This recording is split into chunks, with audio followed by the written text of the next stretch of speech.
Hello नमस्कार दोस्तों, स्वागत है आप सभी का अपने यूट्यूब चैनल में। आज की वीडियो में हम बात करने वाले हैं उन तमाम जानकारी की जो कि वॉशिंग मशीन चलाने से पहले आप सभी को जानकारी होनी चाहिए।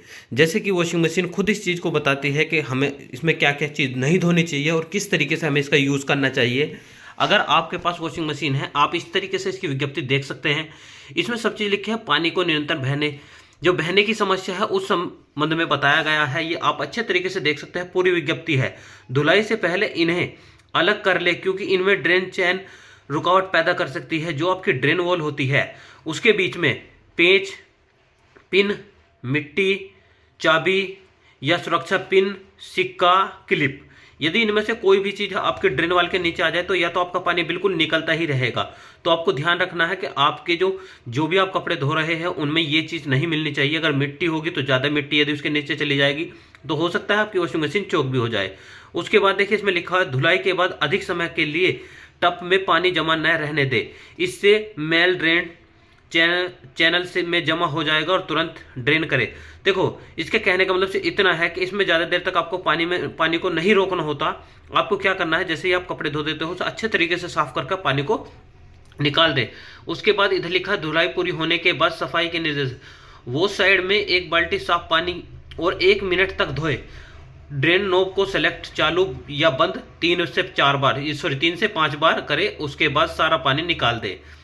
ठीक है दोस्तों, इस आई होप ये चीज़ तो आपको समझ में आ गई कि आपको क्या करना है। देखिए, आपके जो कपड़े हैं उसमें आपको पिन, मिट्टी, सुरक्षा पिन, चाबी, सिक्का नहीं होना चाहिए। उन्हें निकालकर आपको कपड़े को धोना चाहिए। यदि वे ड्रेन वाल में जाते हैं तो उससे क्या होगा, पानी की जो समस्या है, पानी निकलता ही रहेगा।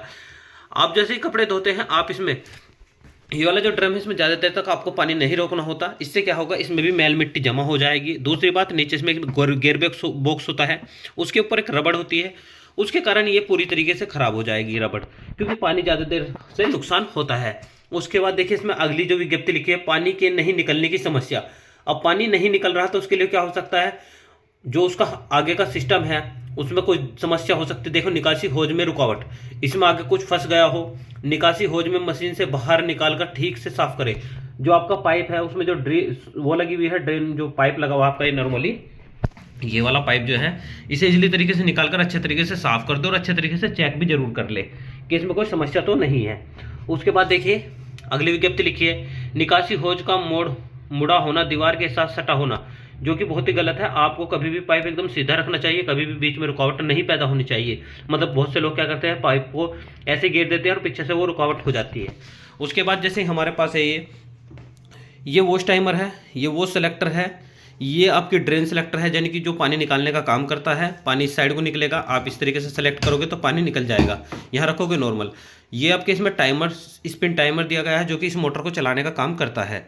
अब उसके बाद यहाँ से एक बजर लगा हुआ है, ये 7 किलो का है। उसके बाद जैसे ही आपको धोना होता है, कपड़े धोने होते हैं, आप 15 मिनट की चाबी भरते हैं।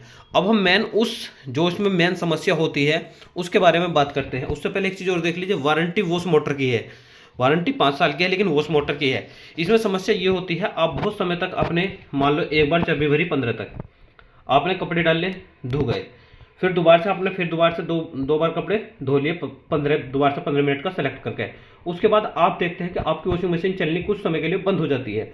उस स्थिति में दोस्तों इसमें क्या होता है, इसमें एक थर्मोस्टेट लगा होता है। थर्मोस्टेट का कार्य क्या होता है, जैसे ही आपकी मोटर जो है गर्म हो जाती है, मोटर गर्म होने पर वो कुछ समय के लिए उसे बंद कर देता है, जब तक आपकी मोटर ठंडी नहीं होती। उस कंडीशन में हम क्या सोचते हैं कि हमारी मोटर जो है खराब हो गई है। वो वॉश के साथ भी हो सकता है और स्पिन के साथ भी हो सकता है। यदि आप स्पिन को भी लंबे समय तक चलाओगे, ज़्यादा लोड दोगे, तो उस समस्या में, उस स्थिति में भी क्या होगा, आपका जैसे आपने टाइमर चलाया 5 मिनट, फिर दोबारा 5 मिनट, फिर दोबारा 5 मिनट, ऐसे आपने 3-4 बार चलाया तो आपकी मोटर निश्चित रूप से गर्म हो जाएगी। जब भी कोई चीज़ चलती है तो वो गर्म भी जरूर होती है, तो आपकी जो मोटर है वो गर्म हो जाएगी और गर्म होने के बाद वो ऑटोमेटिक ही बंद हो जाएगी। आप उसकी इस कंडीशन में कुछ भी करो, इसे खोल के देखो, कुछ भी चेक कर लो, आपकी मोटर नहीं चलेगी यदि उसके अंदर थर्मोस्टेट लगा हुआ है तो। अब ये जो समस्या है बहुत ज़्यादा सामने आ रही है, इसलिए मैं इसी पे भी एक वीडियो बना रहा हूँ, क्योंकि समस्या बहुत ज़्यादा आ रही है।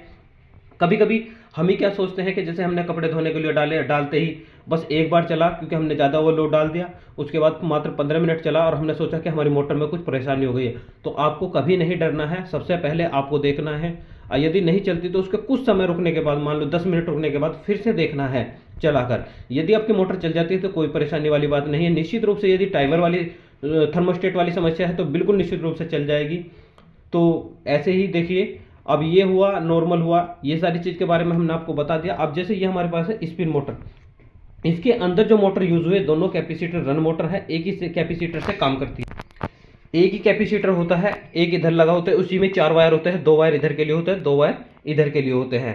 ठीक है, एक यहाँ से एक इसमें सेफ्टी स्विच और लगा होता है जो कि ढक्कन के माध्यम से कनेक्ट होता है। जैसे आप ढक्कन को उठा दोगे तो उसका वो काम करना बंद कर देगा, और जैसे आप ढक्कन को रख दोगे तो वो काम करना शुरू कर देगा। अब उसके बाद है एक नई चीज जो हम यूज नहीं करते दोस्तों, इसके ऊपर एक ढक्कन लगा होता है।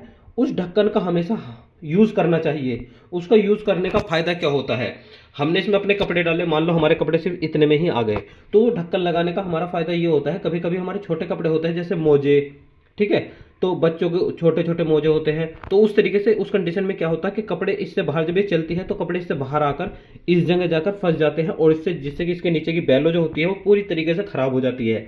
फिर आप इसे खुलवाओगे, फिर मतलब एक तरीके से वो चीज़ जो है बेकार ही होगी, सील कटेगी, कुछ खर्चा होगा।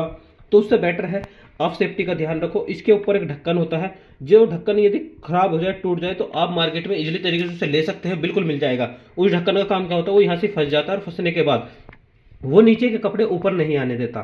तो आई होप आपको आज की वीडियो अच्छी लगी होगी, इन्फॉर्मेशन थी। आज के लिए इतनी ही, कल फिर मिलते हैं किसी नए वीडियो के साथ। धन्यवाद दोस्तों, जय हिंद।